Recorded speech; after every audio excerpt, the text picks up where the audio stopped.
آپ نے یقیناً سوشل میڈیا سے سنا ہوگا، نیٹ فلکس ایک اپلیکیشن ہے جس کو نوجوان خاص کر کے ملک پاکستان میں بھی بڑی کثیر تعداد ہے جو اس کو استعمال کرتی ہے، فلموں ڈراموں کے لیے استعمال کیا جاتا ہے۔ اس پر ایک فلم جو ہے وہ ریلیز کی گئی ہے۔ نیٹ فلکس کے اوپر صرف حضور کی توہین نہیں ہوئی بلکہ دیگر حضور کی ازواج اور امہات المومنین اور صحابہ و اہل بیت کی گستاخیاں کی گئی ہیں۔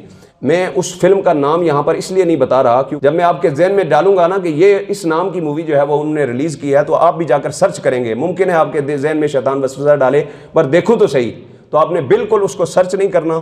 آپ کو سوشل میڈیا سے اس کا نام بھی پتہ چل جائے، آپ نے اس مووی کو بالکل سرچ نہیں کرنا۔ اور جہاں تک آپ یہ پیغام پہنچا سکتے ہیں، جتنے بھی مسلمان نیٹ فلکس اپلیکیشن استعمال کر رہے ہیں، ان کی غیرت ایمانی کا اب تقاضا یہ ہے کہ اگر ان کے سینے میں ایمان ہے تو فوری طور پر نیٹ فلکس کو ڈیلیٹ کر دیں، اس کو استعمال کرنا چھوڑ دیں، کیونکہ آپ وہ نیٹ فلکس کی اپلیکیشن استعمال کریں گے، ایک تو وہ مووی بھی آپ تک اس کی رسائی ہوگی اور دوسرا ان گستاخوں کی حمایت کے اندر آپ مبتلا ہو رہے ہیں۔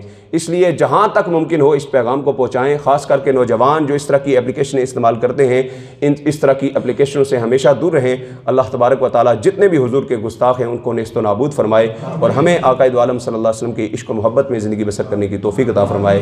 وما علینا الا البلاغ المبین۔